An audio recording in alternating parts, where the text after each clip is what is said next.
Hey everyone, it's technology expert Burton Kelso here with another tech tip to help you get the most out of the technology in your life. Today we're talking about how you can stay safe while doing genealogy research online.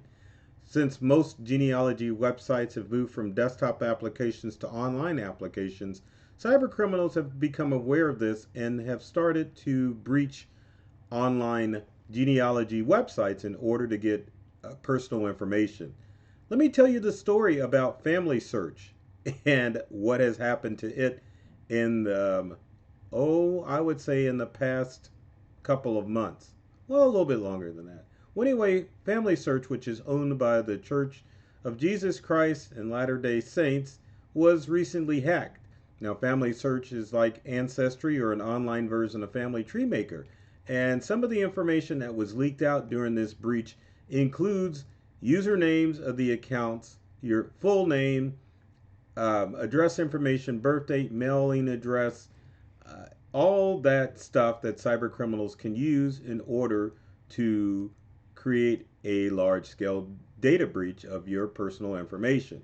Now, you would probably think that genealogy websites are safe, and for the most part, they are. But again, anywhere where cyber criminals can get information is where they're going to go in order to get personal details, in order to get information that they can use to breach your accounts and to steal your identity. When we're talking about genealogy, there are a dozen sites out there, but one of the things that you want to do to keep safe is to try to stay with your mainstream sites. And some of those sites include Ancestry, which is the number one. Then there's Family Search, Find My Past, and not Find My Heritage, but My Heritage. Sites like these contain information such as your personal details as well as the personal details of your relatives, because that's the whole purpose of looking online, is to find out your family history and to find out all the details that tie you and other potential people that you are related to together.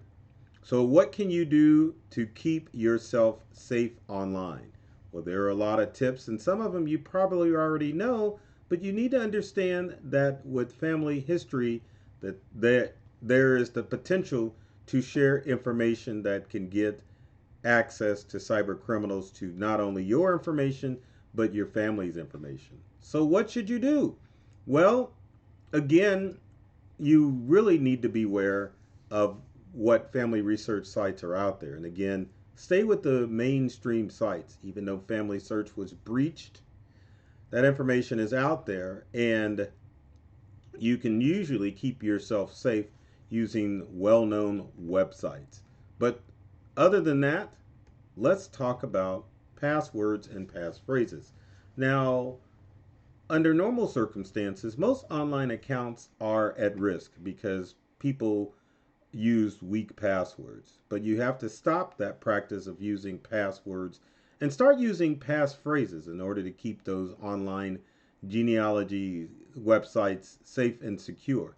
Passphrases are a series of unrelated words that create a strong password. For example, look at the first password, which is password 123. Not to say that everyone uses that combination, but it is common. Now, the elevator or evaluator passenger whoops ablaze is what's considered a passphrase. Passphrase is made up of unrelated words that create a secure passwords. And sometimes it can be hard to come up with your own passphrase. So there's a website that you can go to called useapassphrase.com, and I will bring it up here shortly if I can bring it up. There we go. Let's let Uncle Google find it. Bring over the website so that you can see it, and let me maximize that. Use a passphrase. Here we are. There's another example of a passphrase. Transform, debrief, coerce, deputy. Now, under most circumstances, you can use two of the words in the passphrase along with some numbers to get it right. So you could use transform, deputy, debrief, deputy, coerce, transform, but you get the picture. Again, passphrases are easy to remember. harder for the criminals to guess, which will keep your online genealogy sites safe and secure. Another thing that you should look at when using any online site is to check out the privacy policy. Whether you're using MyHeritage, Family Search, Ancestry, or others, make sure that you read the privacy policy before you start uploading famula. Oh my gosh, I'm trying to go on formula. My gosh, I'm loving this. Family. There we go. Family data. You want to do that. Make sure it's up there. Before you upload it, you want to make sure you check out that privacy policy, because many times the privacy policy is saying that they're going to share everything that you upload to that website. If the privacy policy doesn't work with your family details, then you might want to consider going with an old school offline version of Ancestry or Family Tree Maker or whatever offline site is out there. Now, along with the privacy policy, you want to make sure that if you have any living relatives that you are doing research on, that you keep the information at minimum. You are putting your family members at risk when you go through and share precious details such as emails, address information. The less you share, the better off. You may be better off just sharing maybe a birthplace or a name, and to make sure that you let your relatives know that you are sharing their information on family genealogy sites. Many times these sites will share that information as part of their privacy policy, but at the same time, you want your family not to be using certain phrases like birthdays and stuff if you're sharing that stuff online, because if a criminal breaches that information, they can use that password or whatever that critical detail is about a family member to hack into their information.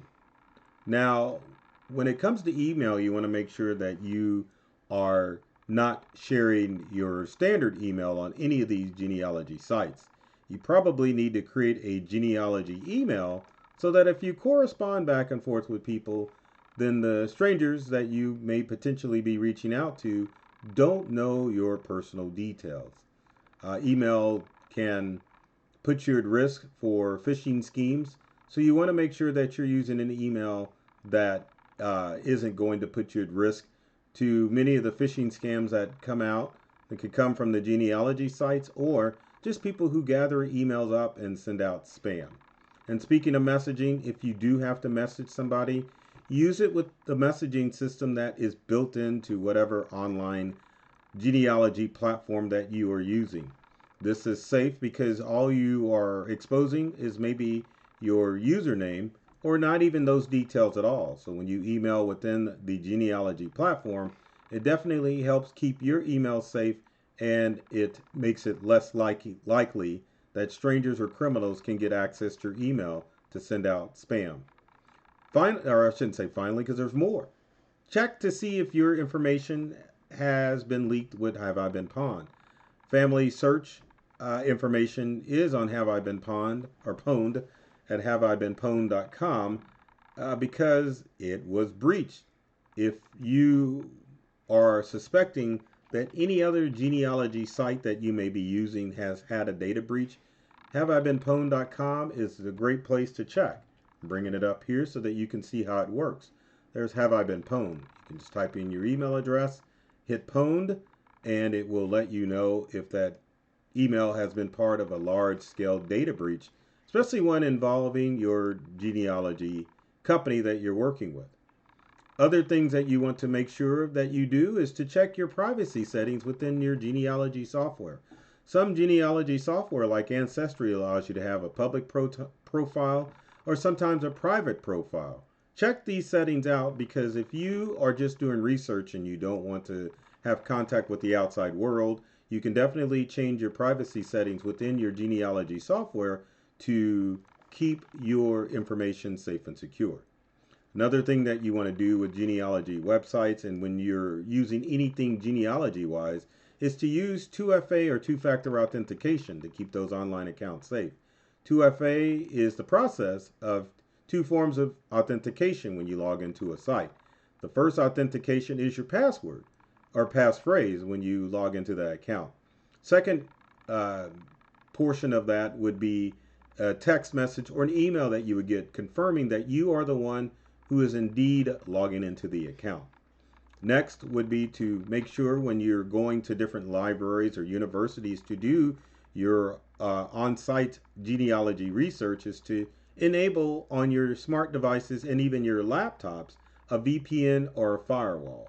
Now, VPN stands for Virtual Private Network, which creates a secure connection that doesn't allow criminals or people to see where you are going on the web. A firewall basically keeps your computer invisible so that criminals can't see that you are on a specific network, whether if you're connected when you're doing remote genealogy research, and it allows you to look up that family information safe and securely without giving out that information. Now, one bonus that I'm going to throw out here is the web browsers Brave and Opera. Now, Brave and Opera are free web browsers that are created by tech nonprofits that allow people to surf without being worried of having the information collected. Now, the other good thing about Brave and Opera is that both of them have a VPN built into the web browser, and Brave has a firewall that's built in as well. I believe Opera does too. But if you decide to go to your online genealogy websites, you might want to consider doing it with Brave and Opera since the tools to keep you safe and secure are already built in. So with that said, hopefully you can use these tools to stay safe when you're doing genealogy searches on the web wherever you are in the world. Doesn't matter where you're connecting to, whether it be a company-owned genealogy website or sites that are privately owned. You always want to make sure that you're taking steps to keep your information and your family's information safe and secure. And with that said, if you've got comments and questions about staying safe when you're surfing the web looking for genealogy research, be sure you leave your comments in the comment section below so I can deliver tips to help you stay safe. With every video, please comment, like, and share this video because I know that you know somebody who is struggling with technology, and I know these videos can help. Now, the purpose of every video is to make sure that you can open yourselves up to a whole new world of experiences and ideas using the technology that you use at home and at work. I love technology, and I've read all the manuals, and I'm serious about making technology fun, safe, and easy to use for everyone. So take care of yourself and do many things to make you smile, and thanks for watching.